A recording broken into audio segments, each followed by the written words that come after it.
अस्सलामुअलैकुम। आज जिस शख्सियत से मुझे गुफ्तगू का शर्फ हासिल हो रहा है वो किसी तारुफ के मोहताज नहीं है। मैदान चाहे सियासी हो या कानूनी, हर मैदान में सरगर्मे अमल रहे। हर मार्शल लॉ में जमहूरियत, इंसानी हकूक और सूबाई खुद मुख्तारी की खातिर बारहा कैदोबंद की सोबतें बर्दाश्त की, मगर अपने मौक़िफ़ से पीछे नहीं हटे। मारूफ सियासी रहनुमा, साबिक मरकजी सदर ANP, माहिर कानूनदान जालिब साहब के देरीना साथी मेरे बुजुर्ग जनाब एहसान वाई साहब। जी अस्सलाम वालेकुम अंकल, कैसे हैं आप ठीक है, खैरियत से हैं? आपने मुझे टाइम दिया, ये मेरे लिए बहुत ऑनर की बात है।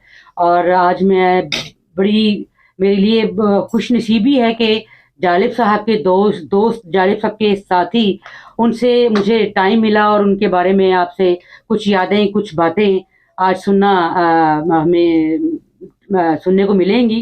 तो पहला सवाल आपसे है जालिब साहब। इससे पहले मैं बात कर लूँ कि ताहिरा, खुशी मुझे होनी चाहिए कि हबीब जालिब की बेटी ताहिरा, जिसका नाम है, जिसने इतनी जद्दोजहद की कि हबीब जालिब का नाम जिंदा रखा, इसलिए मैं ताहिरा आप पे फ़ख्र महसूस करता हूँ। इसलिए मैं बहुत खुश हूँ। बहुत शुक्रिया, थैंक यू वेरी मच। बहुत शुक्रिया अंकल, ये आपका प्यार है, ये आपकी मोहब्बत है कि आप इतनी इज्जत देते हैं। तो अंकल, पहला सवाल मेरा आपसे है कि आपने जालिब साहब को कैसा पाया? ताहिरा जी कि ये सवाल तो मेरे लिए कम से कम काफ़ी पेचीदा है कि जालिब साहब के मुतल्लिक ये बताना कि उनको कैसा पाया है जी। कि एक शख्स जिसकी अपनी आइडियोलॉजी, जिसका अपना अकीदा, जिसने ना कुछ लिया हो, और जो एक आधा जो मकान जिसमें आप रह रहे हैं वो भी आपकी अम्मी के नाम पर है, वो भी जालिब साहब के फौत होने के बाद मिला। सही सही। तो इसलिए हबीब जालिब के मुतल्लिक ये पूछना कि उनको कैसा पाया, तो ये मेरे लिए बताना काफ़ी मुश्किल काम है, लेकिन बताऊंगा मैं ज़रूर। जी जी जी ज़रूर। कि एक ऐसा शख्स पाया कि जिसने मेहनत की, अपने लेवल पे काम किया, स्टूडियो में जाते थे, वहाँ पर अपना कलाम देते थे, ये मजदूरी जी, और वहाँ से पैसे लेते थे। वो पैसे जो थे वो आके बीवी को देते थे, बच्चों के काम आए, और वो पैसे भी इतने होते थे कि जिससे घर चल नहीं सकता था, हैं जी।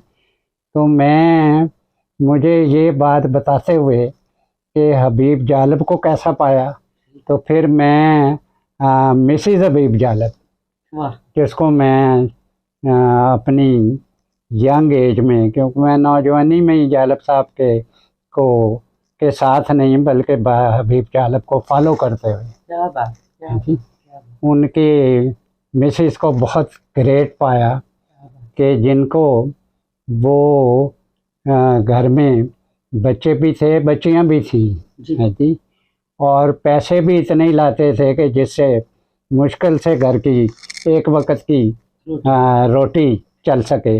लेकिन मैंने हबीब जालिब को, क्योंकि कॉफ़ी हाउस में भी हम इकट्ठे बैठते थे, और मैं तफसील में नहीं जाता कि हम इकट्ठे जगह जगह जाते थे जहाँ उन्होंने जाना होता था जी, सोशल लाइफ में।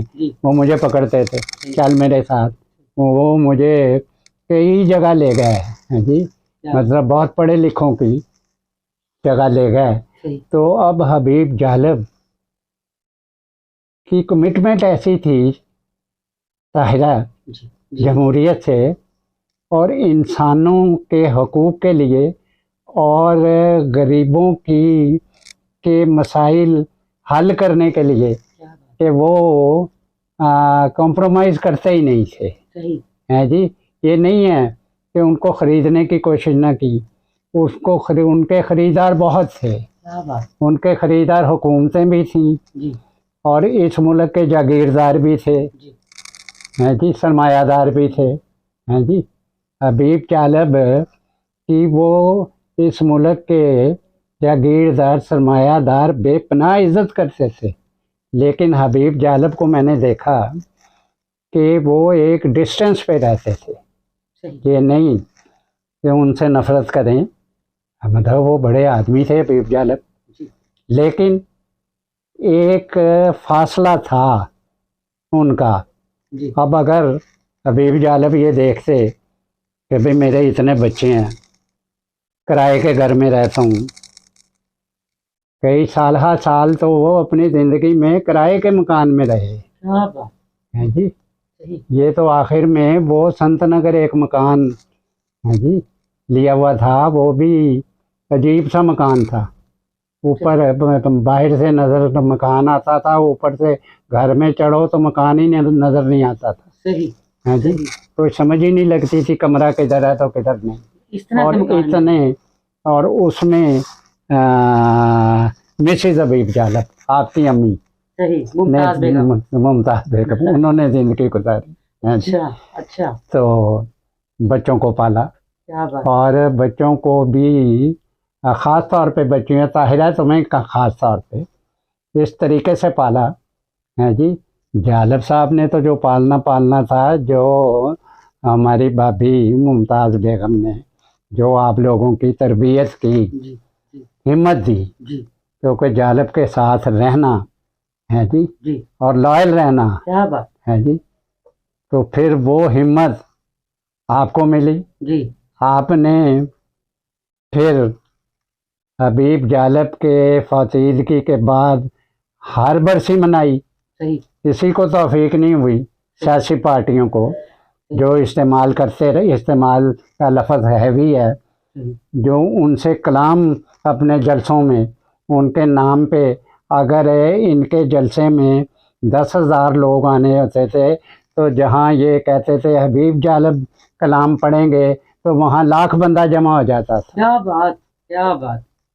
तो इसलिए मुझे ये अक्सर सोचता हूँ कि हबीब जालब का कलाम, हबीब जालब की नज़में और सुनाकर लोग इकट्ठे करते थे, आया उन्हें फिर ये हक पहुंचता था, बल्कि हक नहीं, उनकी ड्यूटी थी कि उनकी फतीदगी के बाद हर जलसे में उनका जिक्र होता, और हर साल उनकी बरसी पर सियासी पार्टियां इकट्ठी होती कि हमारा इतना बड़ा इंसान जो लोगों के हकूक़ के लिए भूखा रहा, बच्चों को भूखा रखा, नहीं बिका, और किसी से पैसे नहीं मांगे, हैं जी, और इज़्ज़त से वक़्त गुजारा।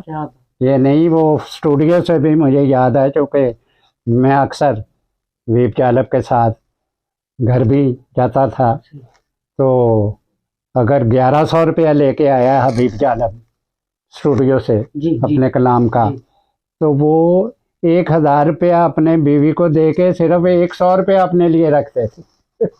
मैंने ये भी देखा। हाँ जी, तो इस किस्म का आदमी कि कैसा पाया। मेरा तो इतना कद नहीं है सियासी कि मैं हबीब जालब के मुतल्लक ये कहूँ कि उन्हें कैसा पाया। मतलब ये कि कैसा पाने का मतलब ये होता है ताहिरा कि उनमें ये खूबी थी और ये खूबी नहीं थी। अब एक ऐसा शख्स जो बहुत बड़ा इंसान हो, जो गरीबों के लिए कैदो बंद भी सौंपते बर्दाश्त करे, हालांकि उनके लिए कैदो बंद जो है वो नहीं होनी चाहिए थी, इसलिए कि वो जो अपने कलाम के ज़रिए लोगों को जलसों में इकट्ठा करके, एहतजाज करके, लोगों के मसाइल बयान करके सियासी पार्टियां जो बड़ी बड़ी सियासी पार्टियां थीं, बड़े बड़े लीडर थे, वो लोगों के मसाइल नहीं लोग बयान कर सकते थे जो वो अपने कलाम के ज़रिए बयान कर देते थे। क्या बात है, बिल्कुल। तो मेरे लिए तो बड़े ऑनर की बात है कि मैं उसकी बेटी से बात कर रहा हूँ कि मैंने अब देखें कि जुल्फ़िकार अली भुट्टो उस वक़्त हबीब जालप नेशनल अवामी पार्टी में थे। जी जी हाँ जी, नेशनल अवामी पार्टी मुल्क की सबसे बड़ी पार्टी थी। सही। हाँ जी, मैं नेशनल अवामी पार्टी की बात कर रहा हूँ, अवामी नेशनल पार्टी की नहीं। सही। सबसे बड़ी पार्टी थी जो मशरक़ी पाकिस्तान और मगरबी पाकिस्तान में मिल के एक पार्टी थी जिसमें तमाम बड़े बड़े लोग, तमाम बड़े बड़े दोनों सूबों के लोग मौजूद थे और उस पार्टी को में हबीब जालप थे। क्या बात। और नेशनल अवामी पार्टी को ब्यूरोक्रेसी ने और ऐसे अखबारात ने और मैं नाम नहीं लेना चाहता जी सही। कि उन्होंने मैं कहूँ अगर कि फौज ने जी ये नहीं चाहते थे कि नेशनल अवामी पार्टी जी कायम रहे जी मशरक़ी पाकिस्तान और मगरबी पाकिस्तान में, और यहाँ पर हमें उनकी वजह से जमहूरियत लानी पड़े। जी क्योंकि नेशनल अवामी पार्टी में खान गफ़ार खां भी मौजूद थे, खान अब्दुल वली खां भी मौजूद थे, मौलाना बशानी भी मौजूद थे, GM सैयद भी मौजूद थे, हबीब जालप भी मौजूद थे, और हैं जी, और इफ्तिखारुद्दीन पंजाब की तरफ से मियाँ महमूद अली कसूरी, ऐसे लोग नेशनल अवामी पार्टी में मौजूद थे कि उनके होते हुए ना यहाँ पर मार्शल लॉ लग सकती थी, ना इस्टेब्लिशमेंट क्या बात। लोगों के हकूक़ छीन सकती थी। तो इसलिए इन्होंने उस पार्टी को तोड़ा। क्या बात है जी, उसके दो टुकड़े किए। ओह। और मगरबी पाकिस्तान की नेशनल अवामी पार्टी अलहदा हुई सही। और मगरबी पाकिस्तान की अलहदा हुई। सही। मशरक़ी पाकिस्तान की नेशनल अवामी पार्टी के सरबराह खान अब्दुल वली खां सदर बने सही। और मौलाना बशानी मशरक़ी पाकिस्तान के बने। नेशनल अवामी पार्टी ऐसे टूटी। सही। तो हबीब जालप नेशनल अवामी पार्टी के लीडर थे, तो उनको जबरन मगरबी पाकिस्तान की नेशनल अवामी पार्टी में आना पड़ा कि वो जो खान अब्दुल वली खां की सदारत में थी तो उसमें थे ये। उसके बाद इसी पार्टी ने नेशनल अवामी पार्टी में ये वली खां के साथ रहे और वली खां साहब मरहूम हबीब जालप की बेपनाह इज्जत करते थे, बेपनाह।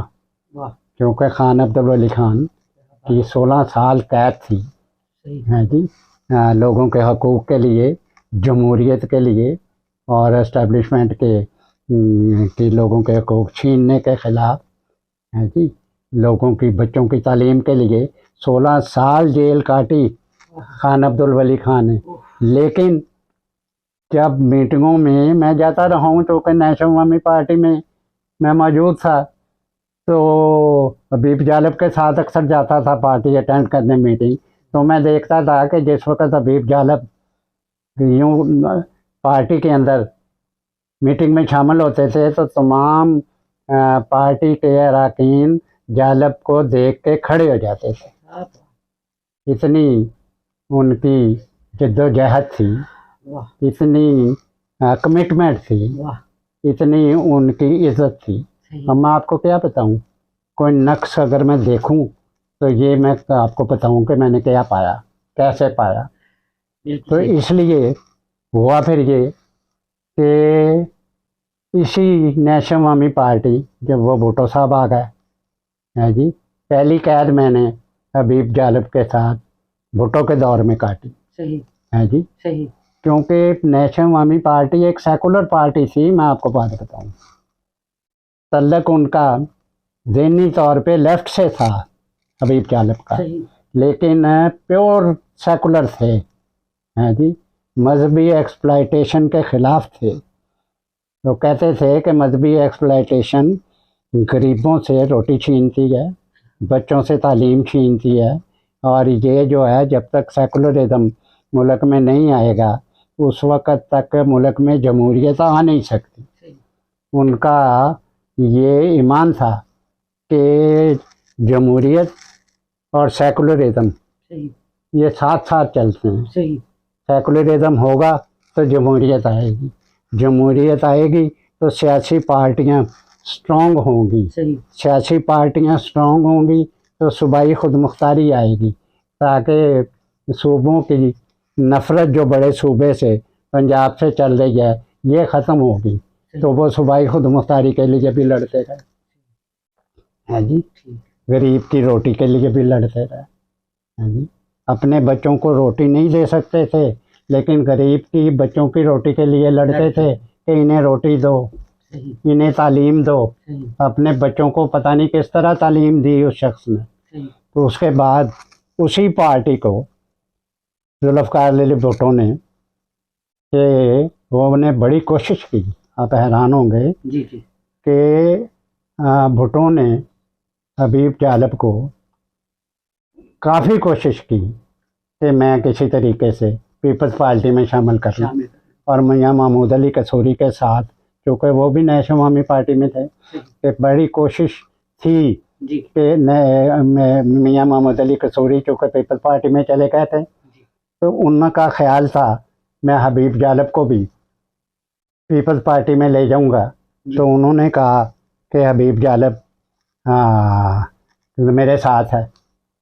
तो फिर हबीब जालब को मियाँ महमूद अली कसूरी ने कहा कि अब आज मेरे साथ पीपल्स पार्टी में हैं, तो उन्होंने आगे से कहा ये जवाब सुन लें जी क्योंकि आप ही हबीब जालब के लिए जिद्दोजहद कर रही हैं, उनके लिए उन्होंने तो सारे पाकिस्तान के अवाम के लिए जिद्दोजहद की, आप अकेली ही उसके लिए जिद्दोजहद कर रही हैं। तो मियाँ महमूद अली कसूरी ने जब ये कहा तो हबीब जालब ने कहा मियाँ साहब मैं आपकी बहुत इज्जत करता हूँ लेकिन ना मैं आपके हाथ की छड़ी हूँ ना आपके गुट की घड़ी हूँ कि आप मुझे जहाँ मर्जी ले जाएं, इसलिए मैं पीपल्स पार्टी में नहीं जाऊँगा। मैं अपनी पार्टी में जिसको आप छोड़ के चले गए मैं उसी में रहूँगा। तो वो फिर रहे, भुट्टो के दौर में गिरफ्तारियाँ हुई, मैं भी गिरफ्तार होता रहा उनके साथ, फिर मैं मुख्तसर हो जाऊँ अपनी गिरफ्तारी मुझे बताना पड़ती है।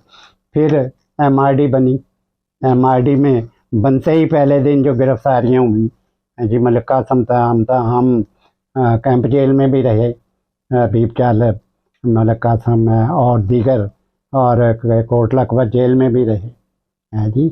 और हबीब जालब की एक बात मैं आपको बात बताऊं कि हबीब जालब जेल में है जी, वो उनकी डिमांड ही कोई नहीं होती थी। वो जेल में, यहाँ तो अब मैं देखता हूँ ये जो सो कॉल्ड लीडरशिप जी कि मुझे हथकड़ी लग गई जी है जी, मुझे खाने को सही नहीं मिल रहा और मुझे कमरा छोटा है।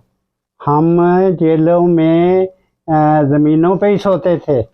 मैंने तो हबीब जालब से नहीं सुना था कि मैं बड़ा आदमी हूँ, वो बड़े आदमी थे जी हैं जी, जो गरीब की लड़ाई लड़ रहे थे, अपने बच्चों को भूखा रख रहे थे गरीबों के लिए जी। और वो कह सकते थे कि मैं इतना बड़ा आदमी हूँ, मुझे B क्लास होनी चाहिए, कमरा होना चाहिए, मेरा खाना ऐसे होना चाहिए।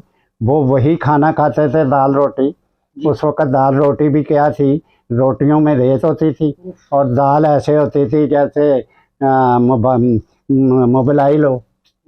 अब जाके कहीं दाल और रोटी दुरुस्त हुई है। तो अब इनका मसला बना हुआ है, घर से खाना आए जी, कमरा मुझे मिले, मुझे एक्सरसाइज के लिए एक दूसरा कमरा मिले। मैं हैरान हो रहा हूँ कि इसलिए पाकिस्तान की सियासी इज्जत इसलिए लुटी कि उस लीडरशिप में अब हबीब जालब नहीं है। नहीं तो इन्हें शर्म दिलाता कि भाई लोगों के हकूक़ के लिए लड़ने के लिए तुम बेहतर रोटी, बेहतर मटन की पुलाव और भुनी हुई चिकन मांग रहे हो। इससे नामुल्क में बच्चों के लिए के मसाइल तय होने हैं।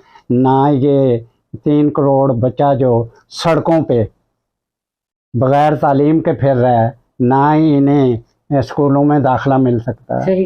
अगर ये आप अपनी रोटी के पीछे पड़े हुए हैं, तो इसलिए मुझे जब ये मैं आप देखता हूँ मौजूदा सियासी हालात को, तो मुझे हबीब जालिब याद आता है जी कि भाई वो इन्हें शर्म दिलाता, फिर ये नहीं है। वो तो हबीब जालिब को आज के दौर में ये इनको शर्मसार करने के लिए उसकी ज़िंदगी की ज़रूरत थी। सही।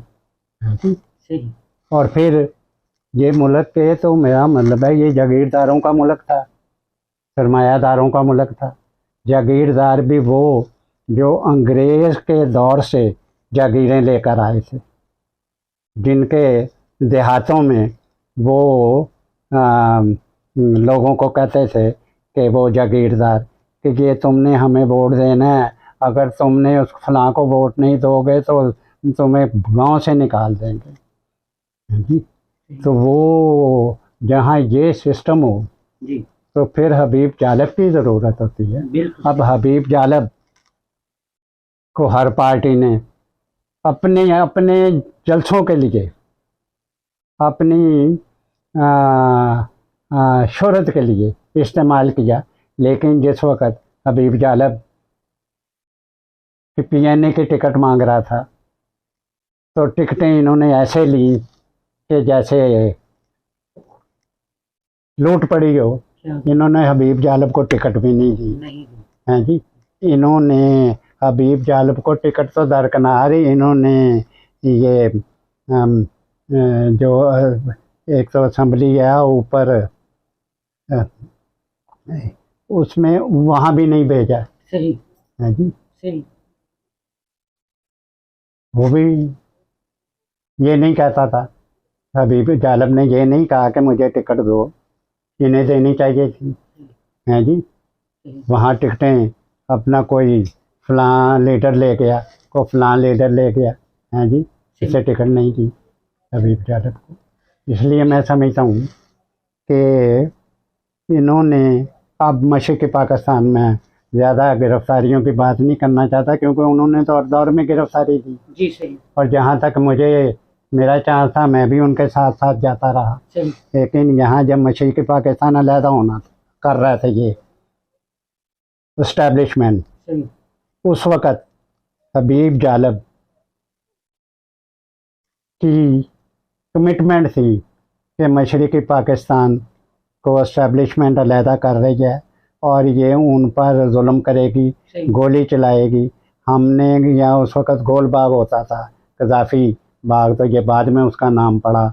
उस वक़्त मैंने, हबीब जालिब ने और चंद लोगों ने, 8-9 लोग थे, हमने जुलूस निकाला कि जी मशरिक़ी पाकिस्तान के हक़ में इसे अलहदा ना करो। और हबीब जालिब ने तकरीर की और अपना कलाम पढ़ा कि मशरिक़ी पाकिस्तान पर गोली न चलाना।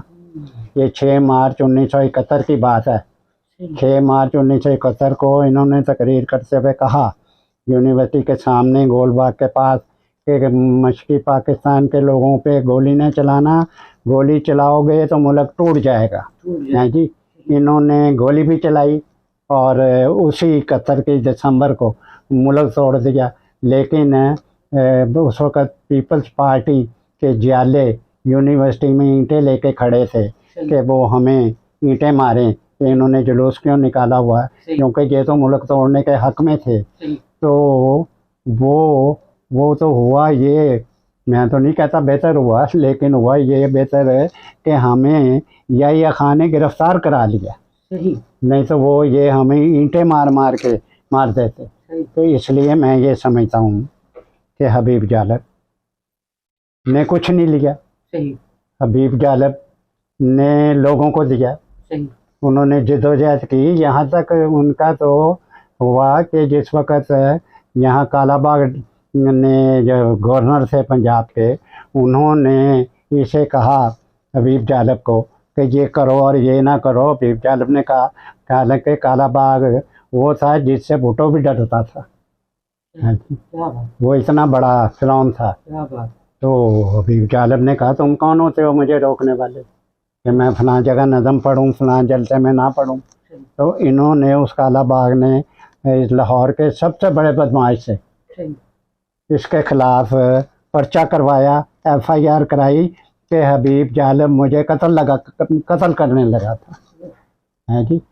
हबीब जालब को अरेस्ट किया गया एक बदमाश को अटेम्प्ट टू मर्डर के कत्ल करने के शिकायत में। तो इसलिए हबीब जालब एक वो अजीम शख्सियत थी कि जिसने सारी ज़िंदगी ये कोशिश की कि इस मुल्क में जमहूरियत आ जाए, इस मुल्क में सूबों को हुकूक मिल जाएं, इस मुल्क में लोगों के दरमियान नफरत ख़त्म हो जाए, इस मुल्क में सियासी पार्टियां स्ट्रॉन्ग किस्म की सेकुलर पार्टियां वजूद में आएँ, मज़हब के नाते ये आपस में ना झगड़ें, और इस मुल्क में बमा मेरे बच्चों पे, ये नहीं कि मेरे बच्चे तरक्की करें, ये इस मुल्क में मेरे बच्चों के बमा सारे मुल्क के गरीबों के बच्चे रोटी भी खाएं, तरक्की भी करें और तालीम भी लें और ये मुल्क तरक्की कर जाए।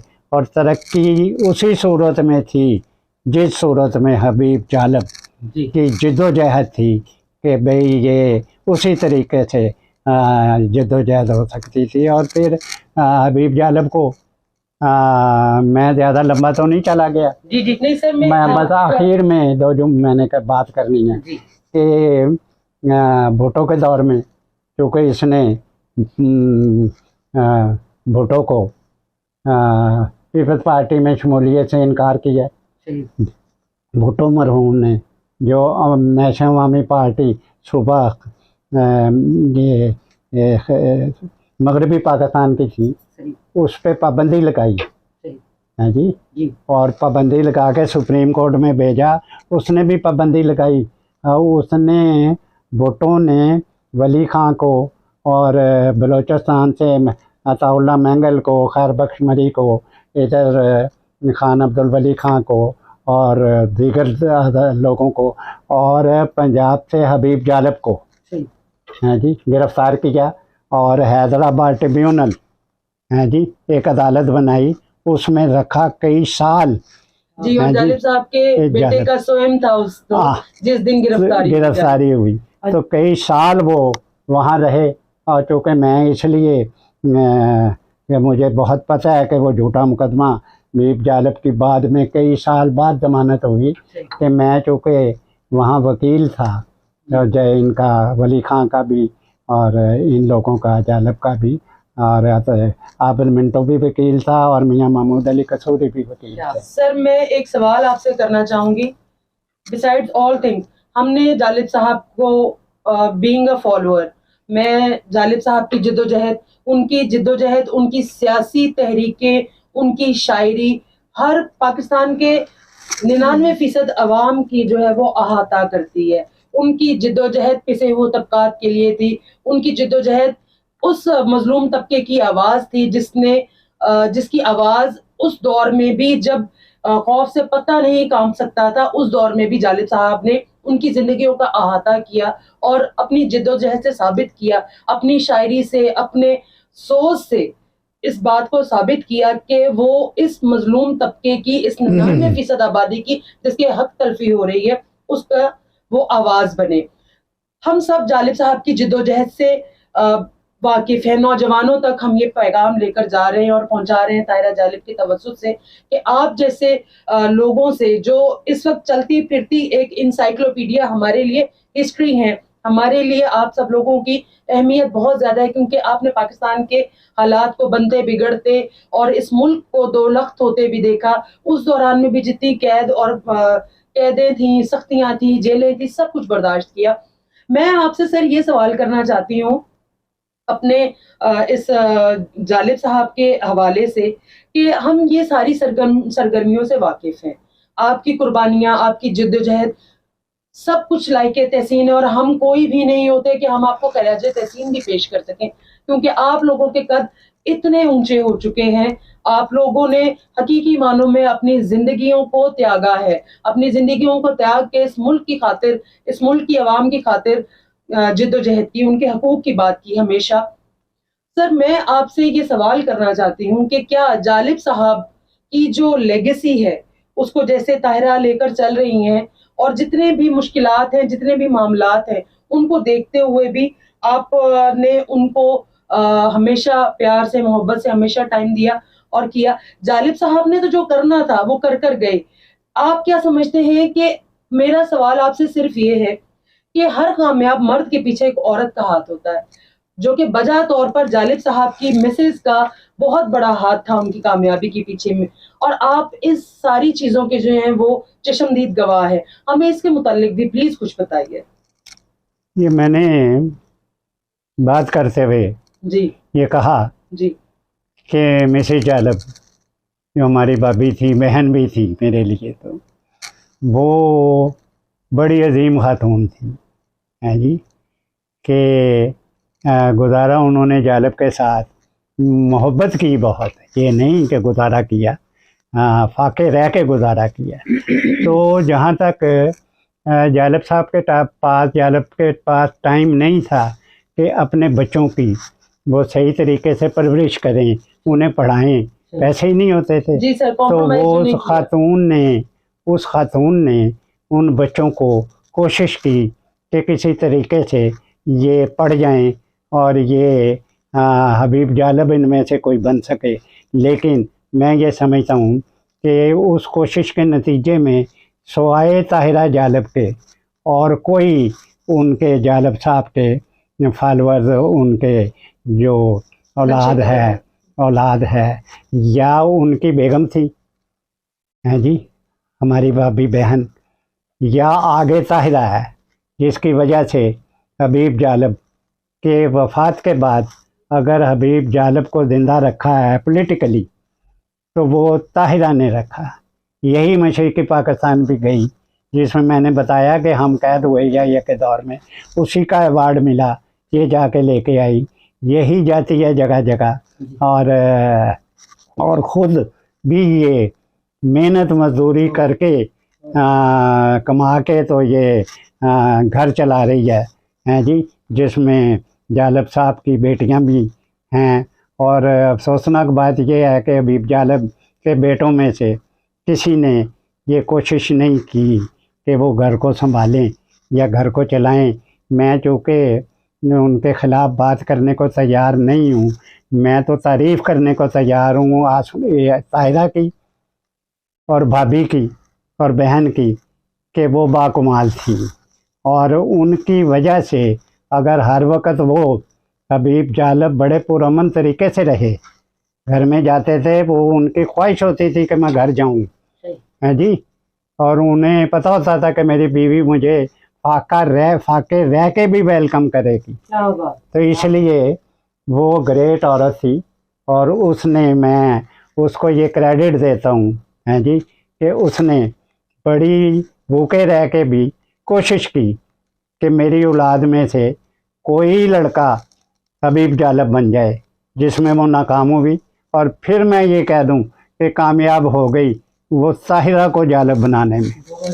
बहुत शुक्रिया, बहुत सर आपका। मैं ये चाहती हूँ कि आप, क्योंकि जालिब साहब के देरीना साथियों में से हैं, जालिब साहब के नजरिए, सोच और उनके जिद्दोजहद से बेहतरीन तौर पर आगाह हैं। जालिब साहब का कोई पैगाम हमारी नौजवान नस्ल के लिए, आपका पैगाम नई नस्ल के लिए क्या हो सकता है? मैं ये जो आप बार बार कहते हैं, ताहिरा भी, आपका नाम सारा है जी, हैं जी, कैमरा लेके बैठी हुई हैं हैं जी, तो ये बार बार कहती हैं कि आप हबीब जालब के साथी। हम बन गए साथी, हम उनके फॉलोअर थे, हैं जी। तो हमारी ये बड़ी खुश नसीबी है कि एक इतने बड़े इंसान के हम साथी बन गए।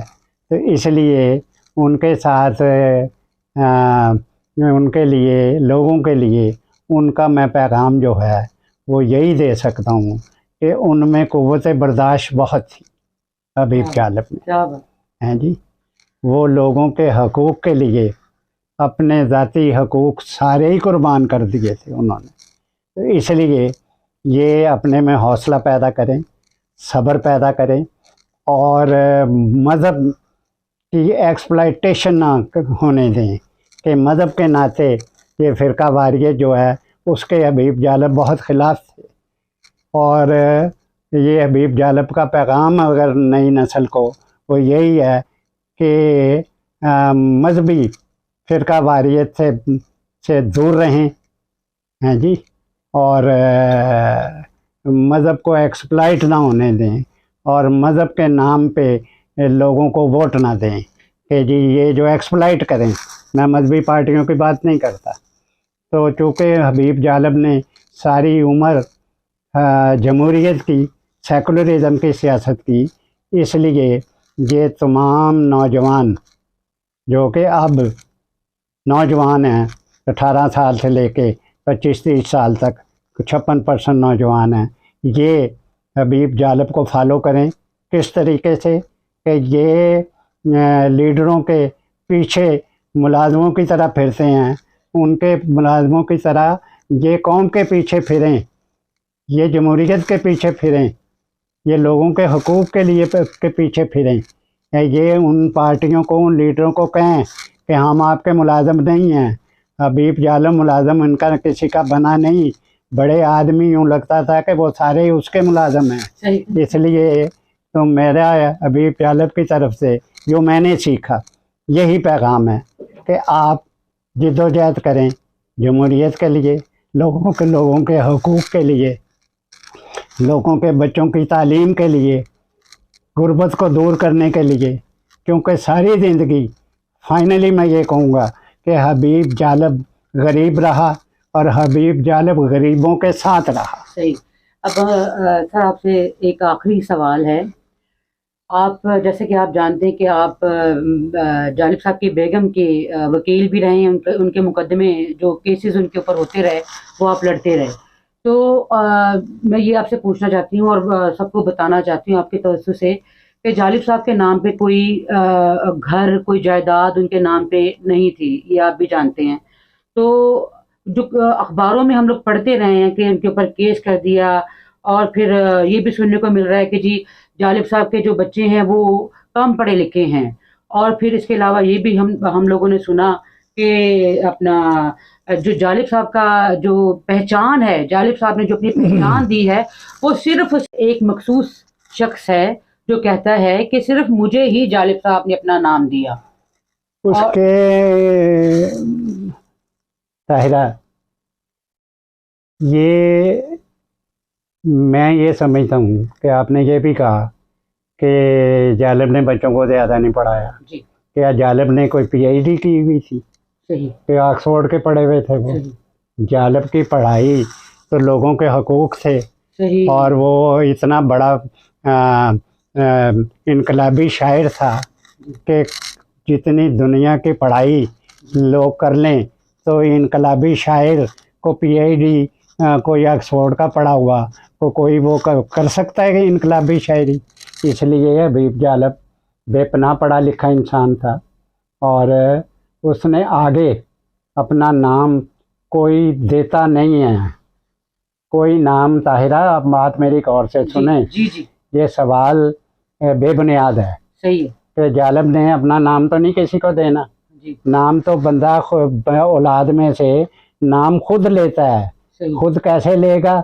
जिद्दोजहद करके। सही। जालिब की कि जालिब साहब ने ये जिद्दोजहद की लोगों के लिए, गरीबों के लिए, ये कुछ किया। उसको फॉलो करते हुए जिद्दोजहद जो करता है हबीब जालिब की औलाद में से, वही हबीब जालिब का नाम लेके चलता। और उसी की औलाद में से, तो ज़रूरी नहीं होता कि जी लड़का पोता मैं कहता हूँ पोती पोता एक बराबर है। सही। अब पोता नहीं किसी ने जदोजहद की हबीब जालिब की, सही। और अगर पोती कर रही है, माफ़ी चाहता हूँ मैं, अगर हबीब जालिब के बेटे किसी ने हबीब जालिब बनने की कोशिश नहीं की, अगर उसकी बेटी हबीब जालिब बन गई है, ये नहीं कोशिश कर रही है, वो हबीब जालिब बन गई है, अब उसे जिसका नाम ताहिरा है वो भी हबीब जालिब की बेटी है। मैंने कभी पूछा कि कितनी तालीम है तुम्हारी? नहीं। तालीम है तो तुम ये कुछ कर रही हो। जी। इसलिए मैं ये समझता हूँ कि हबीब जालिब का नाम उसने नहीं दिया, जालिब ने नहीं दिया, और ताहिरा ने उसका नाम खुद लिया जिद्दोजहद करते हुए। जी। जिद्दोजहद की, जी सही। मेहनत की। जी सही। आप टैक्सी चला के पैसे कमाती हैं, जाके सारे जालिब के बच्चों को पालती हैं। जी। इसलिए मैं ये कहना नहीं चाह रहा था। सही। जो कुछ जालिब ने गरीबों के लिए किया, और आप भी गरीबों के लिए कर रही हैं, और आपको जगह जगह अगर हबीब जालिब को बुलाते थे जी। कि आओ आके कलाम पढ़ें, जी। आपको बुलाते हैं कि आओ आकर तकरीर भी करो और हबीब जालिब का कलाम भी पढ़ो। जी। इसलिए मैं ये समझता हूँ सही। कि हबीब जालिब अपनी औलाद में एक सियासी तौर पे भी कामयाब था, अपनी औलाद के मामले में, अपनी बेटी के मामले में भी कामयाब है कि उसकी औलाद में से उसकी बेटी ने उसका नाम रोशन किया और उसको पॉलिटिकली जिंदा रखा। सही। बहुत शुक्रिया, बहुत शुक्रिया, थैंक यू। अल्लाह पाक आपको सलामत रखे। आपने टाइम दिया, मैं आपकी शुक्रगुजार हूँ। मैं आपसे इजाज़त चाहती हूँ।